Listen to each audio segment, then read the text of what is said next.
Hello, hello, hello. How you doing? How you doing? How you doing? Yeah.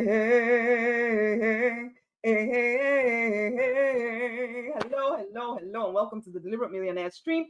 This is Rosemary Nonny Knight, and I am the prosperity minister and the business coach for ambitious spiritual people determined to thrive, to prosper, to make at least six figures whilst living in their purpose. This is the day for you to leave behind the pain, the limiting beliefs of the past, and to rise victorious in your true design life. To me, your true design life is one of freedom, fulfillment, financial abundance, and it is love drenched. Are you experiencing that right now? Because it is your divine right if you will claim it. Now, it look different to everybody, but if you will claim it, if you will claim that free, fulfilled, financially abundant, love drenched life, it is yours. It is yours. And yet, I was just speaking to someone, and that's what actually gave me the idea for doing this stream today. And one of the questions asked whilst I was speaking to this person is it actually even possible to get what you want in life? Are we expecting too much from life, that we think that we're just allowed to have what we want? How dare we think? In some ways, it's almost like we have these, at least this person had this idea that it was well, not, it wasn't a complete giving in to the idea, but there was this feeling inside because she'd gone through some stuff. And if you've been someone who's been well, you're ambitious and you're pursuing living profitably in your purpose, or if you're just living in your purpose, for goodness sake, forget about the profit even. Just choosing to live a life where you get to do what you want to do with who you want to do it with, feeling great about the work that you're doing in the world and all of that. We live in a society or live in a world of physical reality where it feels, especially if you're around the wrong kind of people, which is most people, unfortunately, it, it feels as though living fulfilled is the exception rather than the rule. It is the rule to accept whatever life gets you, which generally for most passive people is not much. We are programmed, and we talked about programming in the last stream or whatever I did. We are programmed to accept whatever life throws at us. Where in fact we're taught and trained to roll with whatever. We're supposed to compromise and settle and all of that stuff. And that is supposedly, and even in religion, in spiritual teaching, there's this thing of you have no desires, depending on what your religion is. Some places say you have no desires at all. Others are like, well, life, this life, it comes with trials and tribulations. And so the next life is when things will get better. So this is a testing ground. This is a trials thing until the next life. All of these teachings, all of this dogma is to help you settle into the fact that the chances are you're not going to get the life that you want. So it's not surprising to me when there are people who have gone through really difficult things where they have been trying to pursue their passion. It hasn't worked out. They've given a lot of time and energy to it. And it feels as if it broke them. And I know that experience, okay? I know that experience well, where you feel so disappointed in yourself, so disappointed that you, this person who you felt could make all kinds of things happen.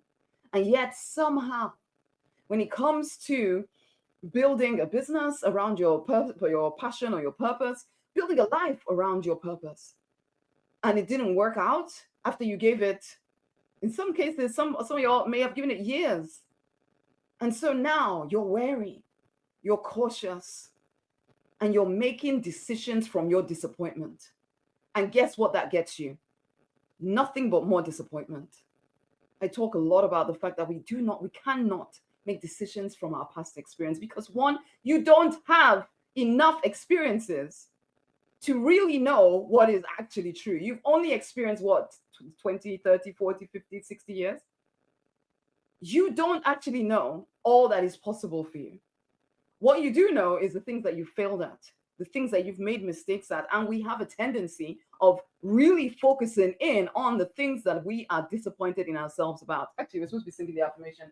Let us go there and then we'll carry on.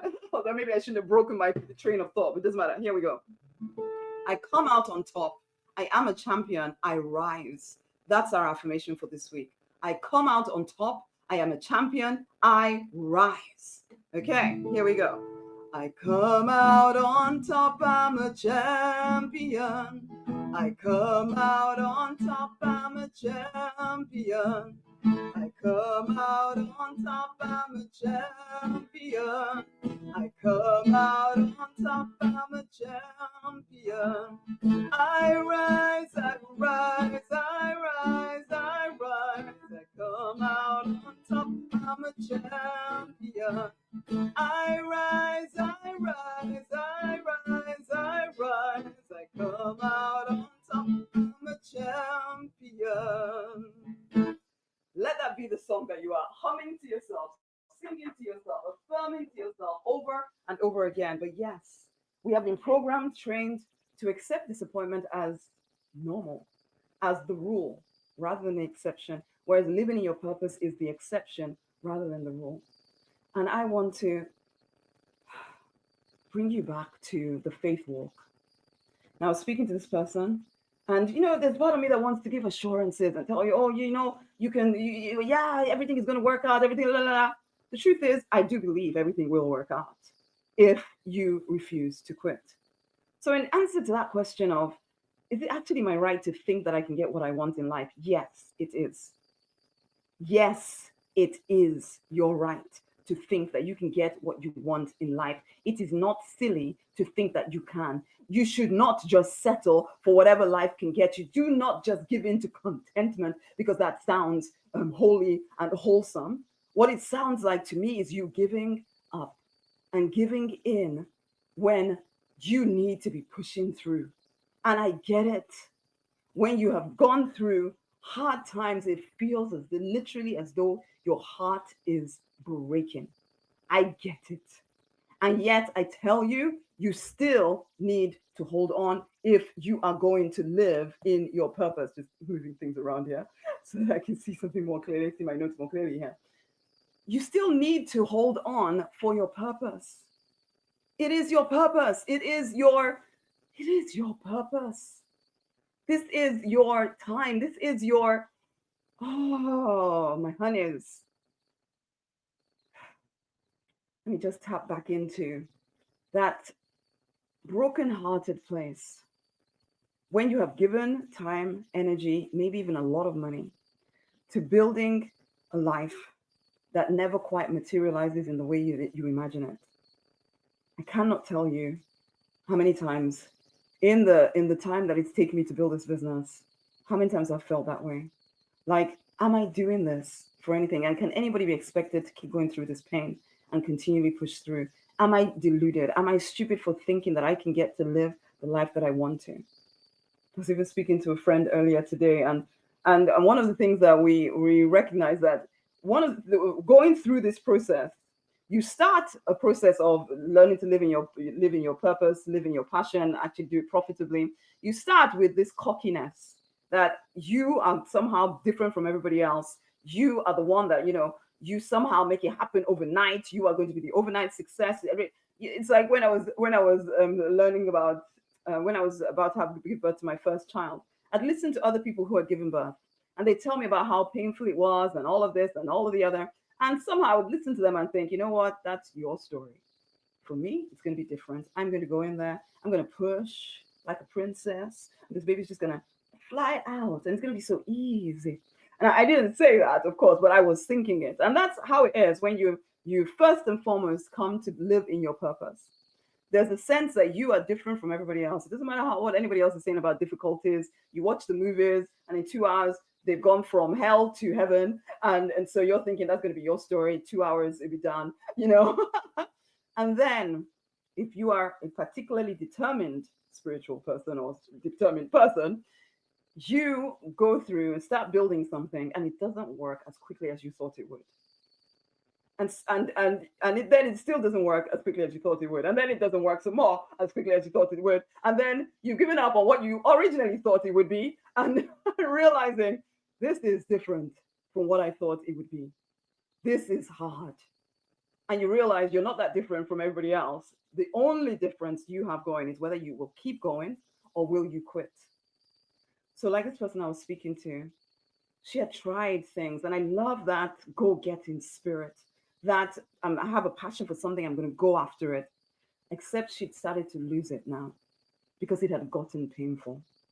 And it can get really painful, this trying to live in your purpose thing. Not trying. Well, most people are trying, and so they don't go all the way. But we are those that we're not trying, we are doing it. But even if you come to it with this sense of it's going to be different for me, what I set my mind to always comes to pass, all of that stuff. Yes, it's true. It is kind of different for you in that you just refuse to quit. But there will be times when it really literally feels as if your heart is breaking. Okay. There's even a saying in the Bible that says, delayed something makes the heart sick. Something, I don't know, something about your heart being sick when things don't come together as quickly as you thought that they would. We all have these ideas of how our life is going to play out. We were sure that things would turn out a certain way. Okay. We did everything we're supposed to do. That's the thing as well. When, or at least you did as much as you knew to do. Now, usually when I'm speaking to people, I look at what they're doing and I realize that they were doing nowhere near what they needed to do to get the result that they said they wanted to get. Unfortunately, I do see this happening with a lot of spiritual people. There's this sense that if, as long as I have decided that, well, as long as God is on my side, then everything's just going to work out for me. I don't have to actually know strategy or anything like that. That, anyway, it sets itself for failure. The problem is when you start to think, and I've said this before, but when you start to think that because it didn't work out the way you thought it was going to, then maybe it's not the divine in it with you. And then you start trying to appease the divine instead of actually look and see what actions are you taking. Is it getting you anywhere? But even if you are that person that is taking all the actions, it's unlikely. It's unlikely. I must admit, I've hardly ever met anyone who has actually taken all the action that is necessary to get the result that they want. I've not met, I hardly meet people like that, I must admit. Um, most people kind of get disappointed really quickly and stop. But then, in the case of the person I was speaking to today, actually, this is someone who had, over a big, long period of time, really invested time and energy. There was a certain lack of knowledge about certain things that needed to happen. There's lack of strategic information, for sure. But there was an abundance of passion and purpose and its desire to actually live that life. And I felt the power of this person when I was speaking to them. And but I also felt the hurt. I still remember going for a conference quite a few years ago when I was really going through it and standing up and talking about how my heart felt broken, broken. And you know what? Sometimes building a vision, it will break you. It will feel like hell at times. I talk about this a lot, but sometimes again, I have to talk about it some more because yes, the physical reality is subject to change. It can go up, it can go down. The whole winning thing, it isn't always a straight line. Yes, you may be a champion. Yes, you may be powerful, but it's never a straight line. Sometimes you reach these heights and then you crash all the way to the ground. Again, speaking to a friend who was talking about the particular business owner losing his family, losing his business, losing and feeling as if he's starting from scratch after years of building. And that can sometimes happen. And at this point, usually most people just quit and tell themselves, it's we're not supposed to get what we want anyway. It was greedy of me to think that I could have what I wanted. It was no, or they find religion and then the religion makes them feel a victim of life, and so they just need a savior, and so the savior saves them and they don't have to do anything anymore. And and all of that stuff. Now, overly generalizing, okay, but that can be what happens. But ultimately, what is incubated is this sense of disappointment, this sense of I failed, this sense that you might even be considering yourself a failure, this sense that there's no point to your life, this sense that you're a burden to everybody around you might also be in there, and then this sense of maybe I should just settle for a regular average existence because obviously this big life maybe it's not even meant for anybody. But that's just the disappointment speaking. And so what I was seeing with this person I was speaking to recently was that they were holding back from playing full out to create the business that they wanted. They wanted to know everything first. They wanted to make sure that they dotted all the I's and crossed all the T's before doing anything. They decided to do something, hadn't got quite the traction that they wanted, decided, oh, there must be something wrong with what I'm doing, but I don't know what it is that I'm doing wrong. So I'm not going to do anything until I'm sure of everything. And this is a faith walk, guys. This is a faith walk. Living in your purpose is a faith walk. You know what? It's like when I became a pharmacist, it wasn't a faith walk. People had walked that path many times before me. All I needed to do was finish my primary education, my secondary education, go to university, become a pharmacist, do the pharmacy, get the master's of pharmacy degree. In my case, I went on to do a postgraduate degree as well, in clinical pharmacy. And then you get your job, you do your internship. That's it. The path had been, hello, Kasia, how you doing? Um, the path had already been set in stone by many other people before me. It did not take faith, it just took just walk the path. But when you come to live in your purpose, nobody's walked the path before you. So if you're waiting for absolute certainty, you will not live in your purpose. You will get to the end of your life having been waiting forever for things to be perfect, for things to A plus B plus C is D, and then you do it.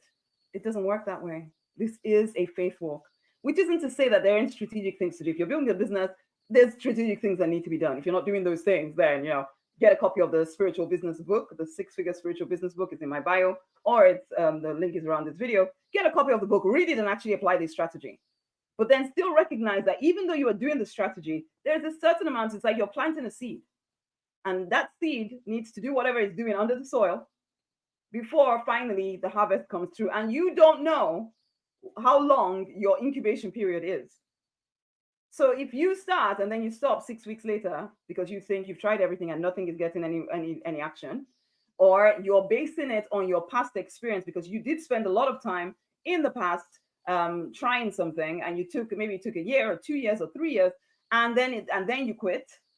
So now you're thinking, I will never invest that much energy in anything again until I'm absolutely sure that it will definitely yield a result. But that is not the way a faith walk works. I'm sorry, it isn't. So you can't kind of hold back to saying that I'm going to check. I'm just going to check that it's going to work. I need to be sure that it's going to work before I go forward. It doesn't work that way. If you can't be half pregnant, you're either pregnant or you're not. you can't, you're either in or you're out. Can you see what I'm saying? And so I'm not this, and this isn't even a practical thing where, okay, if I'm in a job, I should quit my job and go straight into my business. That's not what I'm saying. It's an internal attitude of, I have decided that this thing is going to work. And so if I need to keep pivoting a little bit here and a little bit there in order to figure out how to get my thing to work, I will do that. But it's hard to do. So I can say that, but it's hard to do when you've gone through disappointment. When you've gone through feeling like your heart is breaking, that you've given everything and it still hasn't worked.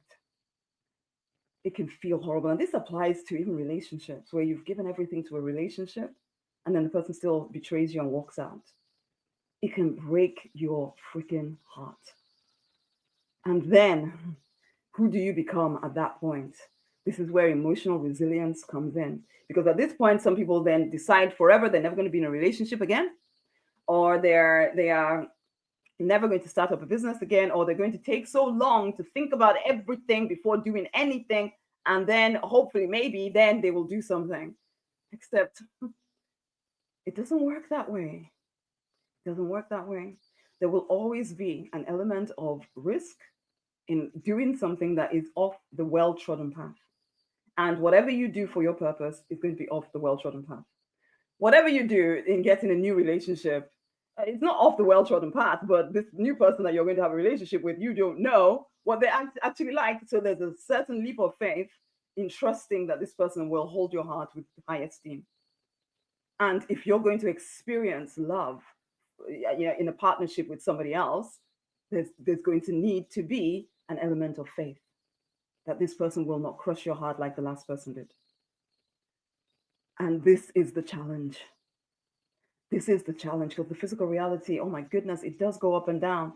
It can feel like hell at times. And so, yes, if you felt your heart break with the pain of unfulfilled dreams and visions, one, my heart goes out to you, but it's not enough for me to tell you my heart goes out to you. It's not enough for me to just sympathize with you, because that will still not get you what you want. It is still a faith walk, regardless of how broken your heart might be. So yes, you may need to take time out to grieve, to cry, to weep. There was a time in my life where tears were always there, always ready to come through, because it felt like I've given everything and this thing is just not working. Where are you, divine? Where the frick are you? It's like Jesus on the cross. Nowhere quite as desperate as that, but yeah, my God, why have you forsaken me? You can feel that, the annoyance with the divine, annoyance, like why is this happening? Why is it taking so freaking long? I don't get this. And the anger, the hurt, I get it. Grieve, cry, wail, shout, punch things. Try not to hurt yourself too much, but do feel your feelings, okay? Feel your feelings. And then understand this: you are still meant to win. You are still a champion, but it is still a faith walk, regardless of how difficult it has been, regardless of the fact that your heart broke the last time. It is still a faith walk. And so you still have to. It's like I remember speaking to a friend when I was really going through my dark times and saying that there's two parts to me. There's the part of me that feels like of course I'm a champion. Of course I'm going to break through. Of course this is just the darkness before the light breaks through. But then there was the other part of me that was just like, what are you doing, Rosemary? You are deluding yourself. You are literally an idiot for doing this, basically. So there were these two extremes of myself. But I had to keep taking the next step, taking the next step, taking the next step, even when it felt like, but nothing is shifting, nothing is moving. What am I doing? And if you speak to any successful person, that is their story too. Okay, it's not because people haven't failed. It's because they failed and failed and failed, and they got up every single time until one time. And usually the failures are a heck of a lot more numerous than the wins. I'll tell you that right now. But the wins are so big when you break through that the failure becomes so small. But that's not to say you don't remember how it felt. And you don't want to go back there, but you've built that character inside of yourself that doesn't matter. I am here for the win. I am here for the win. I am meant to win. And please understand this as well. The divine is not cruel. The divine is not punishing you. The divine is not trying to teach you lessons. The divine isn't, please. So don't blame the divine in this. I mentioned how sometimes spiritual people, religious people can lean back on their religion and just start saying things like, oh, the divine gives and takes away, or you can say things like, well, the ways of the divine are way beyond our ways, so maybe it's something I just don't understand, that's why. And then you quit because you think, well, if the divine wanted me to have it, then it would all be working out. And then if people start quoting, the divine said this to me and the divine said the other to me, and I listen to this stuff and I get it. And who am I to tell you they're not hearing from the divine? But I will tell you this: for most people who say that they're hearing from the divine, that's why they quit, or that's why this is it's like, no, it's not the divine telling you that. You're listening to your past experience and making decisions from there. And your past experience. Hey, Kathy, how are you doing? Thank you, honey. It's such a pleasure to see you here. But yes, your past experience, as I already said, it's not, you don't have enough experience to make wise decisions from the past. You need to keep your eyes firmly on your vision. Again, I understand when you feel broken, it feels impossible to do that. But you must. If you are not just going to become one of those statistics of the 80% of people that failed in business, if you are going to be the 1% in the 1% or the 5% or whatever percentage they are these days, basically, then you're going to need to pick yourself up, broken heart and all. Lean into the divine so that you can be healed. Allow divine love to love you. I can't tell you the number of times the divine said to me, let me love you, Rosemary. Let me love you. Because when you're feeling broken, sometimes you don't want to let even the divine love you, because there's a part of you that is blaming the divine for your feeling of brokenness. But even then, because I had this, the first time I had this experience was when my dad died. When my dad died, I mean, my relationship with my father had never been that great. But when he died, because I hadn't had time to really handle, I'd hoped that I'd grow up, become more of an adult, and have time to have a conversation with him as to why had we had troubles in our relationship. But he died before I could have that conversation with him, so I felt incomplete. I felt weird, as if the conversation had stopped in the middle, and I was never going to be able to pick it up. And I really got angry with the divine about this. And so I stopped going to church and everything for a little bit, and then I realized, yeah, but it's the divine that comforts me all the time. So if I don't go to if I don't go to the divine, where am I going to go? So I went back to church. I realized, well, I need the divine. So I might be angry with you, but I need you. And that's exactly how it is for you. If you're going through disappointment and your heart is broken or whatever, realize ultimately your true comfort is going to come from leaning into the divine. Not blaming the divine for, there's things that we don't understand yet. I agree that there are times when I still don't quite understand why did it have to take so long. Why did things happen in the way that it did? Okay, there's certain things when I really look at it, I realize there were certain things I was not doing that I needed to do. But you don't know what you don't know until you know. Okay, so it had nothing to do with the divine, really. It was the choice I was making. But when you're in the middle of it, you won't be told that. You all you feel is hurt, all you feel is pain. And I say to you, honey, lean into the divine, let him love you, but then keep your eyes, come back again, get your journal out, write out your vision again. Decide what daily things you will do, regardless of how you feel, and do them. Do them, and afterwards you can cry, you can break down, you can do whatever you're doing, but every day. Don't prolong the pain more than it needs to be by then stop, depending on how you feel. Don't make your pain go on longer than it needs to by doing that, by overthinking, by analysis paralysis. Don't do that, because then you're just taking what has already broken you and you're breaking yourself further. Instead, if you're not, well, right now is the time to make a list of things that you must do each day to grow your vision. And then daily, you do them regardless of how you feel. Regardless of how you feel. And then once you've done them, you can break down, you can cry, whatever. And then the next day, you pick up, you carry on. Because you will heal, especially if you lean into the divine, you will heal, your heart will heal.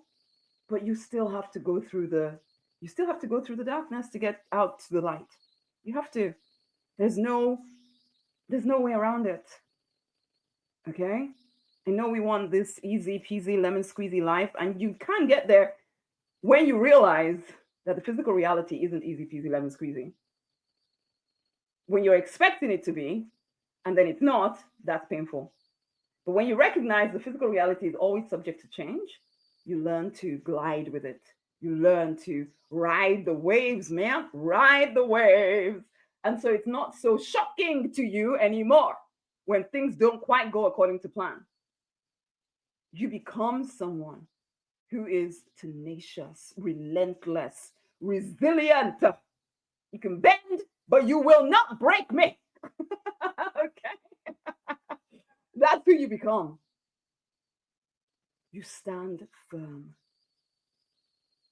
But for now, if your heart is breaking, if you're wondering if you are allowed to have what you want because of your past experiences where you've not managed to make it happen, let me just say again, your past does not determine your future.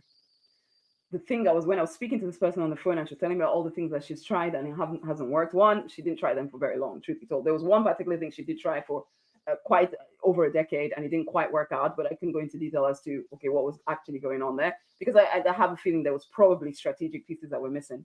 But I don't know. Maybe sometimes you are doing everything right and it isn't still working. And still, if you want it, you don't give up. I don't care how long you're doing it. I don't care how long you are doing it for. You have to keep going. You have to keep going, because the alternative is that you never get to live in your purpose. Never, ever. Is that an option for you? Is that what you want? Because if you stop, if you quit, then that is what you're saying you want. So I understand the disappointment. I understand the broken heart. And I still tell you, keep moving forward. Let the divine love you. Love yourself. Keep your eyes on your vision. Yes, You can have whatever you want as long as you will stay on track until you get it. Will you? If you will, your win is certain. It's absolutely certain. Okay? And I know, I had to hear this 20 million times when I was in the middle of my own journey. I get it. It can be hard, but you have what it takes. Okay? Okay, I'm going to stop there. Get a copy of the book, the Six Figure Spiritual Business book. If you've been working at your vision of coaching, healing, teaching people, and wanting to make at least six figures whilst doing so, and it isn't quite working in the way you want, at least make sure the strategy you're using is capable of making you six figures. Get the book, it talks you through a whole strategy on how to bring it to life. Okay, so go get the book. The link is in my bio, or the link is around the video. Get a copy of the book. It's 97 cents, for goodness sake. Get a copy of the book. Use it, implement it, watch the videos that I send you as a result of joining my community. Watch the listen, read the emails I send you. It will change you. It will change your life from the inside out. And it will also give you strategic information that you may be lacking, that is keeping you in a place of disappointment, that is keeping your heart broken. Are you done? Are you ready to rise? Good. Go get the book. Until the next time, my loves, you are allowed to have whatever you want if you will stay the course until you get it. Will you? Tell me in the comments, will you? Much amazing love. Bye.